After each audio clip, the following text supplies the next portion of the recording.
Assalamualaikum warahmatullahi wabarakatuh. Halo, perkenalkan, nama saya Nurwulan SPD. Saya mengajar di SMP Negeri 3 Citerep, Kabupaten Bogor, Provinsi Jawa Barat. Saya merupakan calon guru penggerak angkatan ke-7. Berikut ini saya akan memaparkan tentang koneksi antar materi di modul 1.1, kesimpulan dan refleksi Ki Hajar Dewantara. Filosofi atau pemikiran Ki Hajar Dewantara tentang pendidikan dan pengajaran. Menurut beliau, pendidikan dan pengajaran tidak dapat dipisahkan. Menurut beliau, pengajaran adalah bagian dari pendidikan. Pengajaran merupakan proses pendidikan dalam memberi ilmu atau berfaedah untuk kecakapan hidup anak secara lahir dan batin.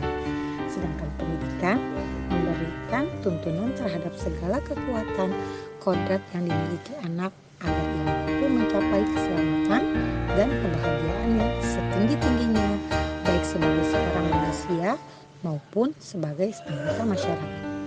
Ki Hajar Dewantara memiliki keyakinan bahwa untuk menciptakan manusia Indonesia yang beradab, maka pendidikan menjadi salah satu kunci utama untuk mencapainya. Filosofi pemikiran Ki Hajar Dewantara mengenai pendidik adalah petani. Filosofi tersebut menyatakan bahwa pendidikan adalah taman, pendidik adalah petani.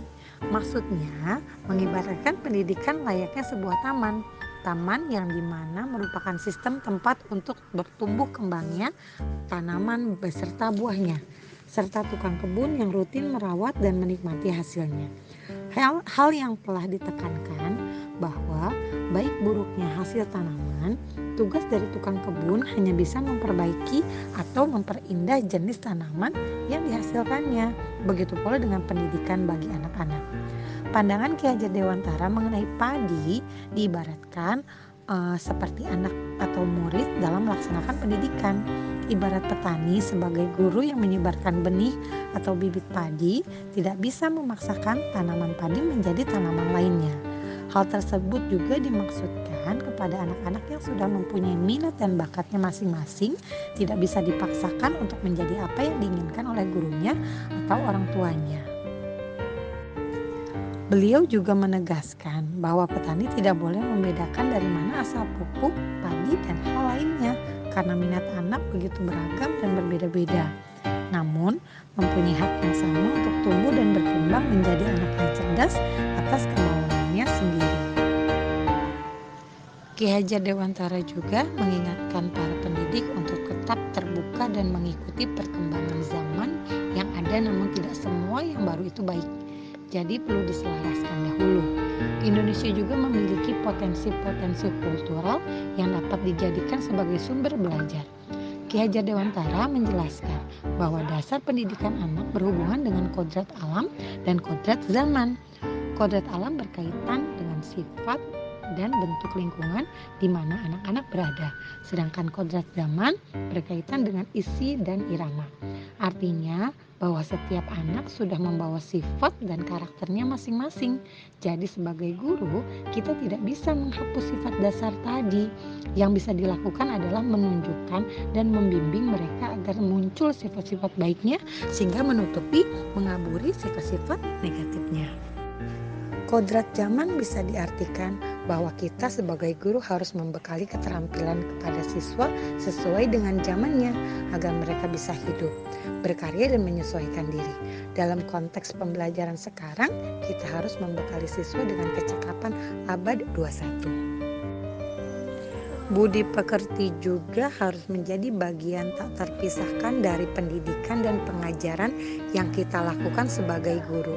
Guru harus senantiasa memberikan teladan yang baik bagi siswa-siswanya dalam mengembangkan budi pekerti. Kita juga bisa melakukan kegiatan-kegiatan pembiasaan di sekolah untuk menanamkan nilai-nilai budi pekerti atau akhlak mulia kepada siswa. Menurut Ki Hajar Dewantara, budi pekerti atau watak atau karakter merupakan perpaduan antara gerak pikiran, perasaan dan kehendak atau kemauan sehingga menimbulkan tenaga. Budi pekerti juga dapat diartikan sebagai perpaduan antara cipta atau kognitif, karsa atau afektif, sehingga menciptakan karya atau psikomotorik. Trilogi pendidikan Ki Hajar Dewantara mencerminkan apa yang harus dilakukan oleh seorang guru.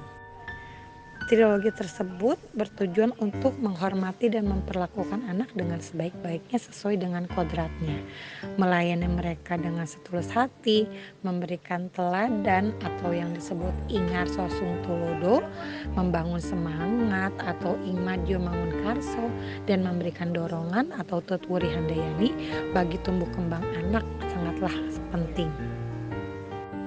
Trilogi tersebut sangat terkenal dari dulu hingga sekarang. Sebelum mempelajari modul 1.1 tentang filosofi Ki Hajar Dewantara, yang saya lakukan terhadap murid dan pembelajaran di kelas yaitu pembelajaran di kelas berpusat pada guru. Saya banyak menjelaskan materi dengan metode ceramah. Siswa di kelas menerima semua pembelajaran yang saya berikan.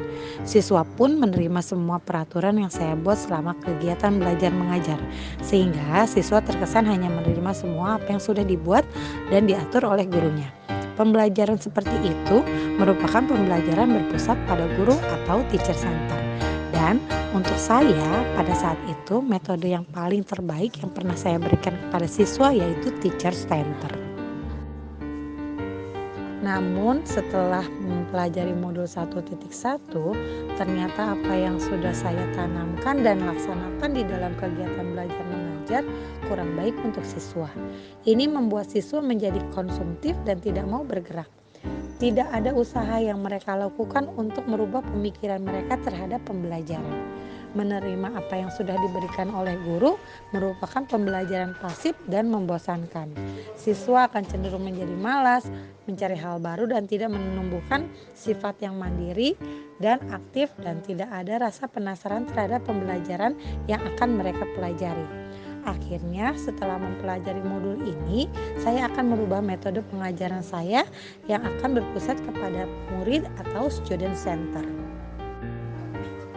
Yang akan saya terapkan di dalam proses kegiatan belajar mengajar saya, yaitu saya akan menerapkan pembelajaran student center, di mana siswa akan jadi pusat pembelajaran. Masuk dari pusat pembelajaran, yaitu siswa diminta mencari tahu tentang materi yang akan dibahas. Siswa dituntun mandiri dalam mendalami materi dan siswa juga dituntut aktif dalam kegiatan belajar mengajar. Dan di akhir pembelajaran, guru menjadi fasilitator, yaitu menuntun siswa untuk meluruskan materi yang dipelajari oleh mereka dan diberikan refleksi atau penguatan materi. Guru juga harus mempelajari karakteristik siswanya supaya bisa memahami pengajaran yang tepat untuk diberikan kepada siswanya. Demikian pemaparan saya tentang kesimpulan dan refleksi dari filosofi Ki Hajar Dewantara. Semoga video ini bisa bermanfaat. Wassalamualaikum warahmatullahi wabarakatuh.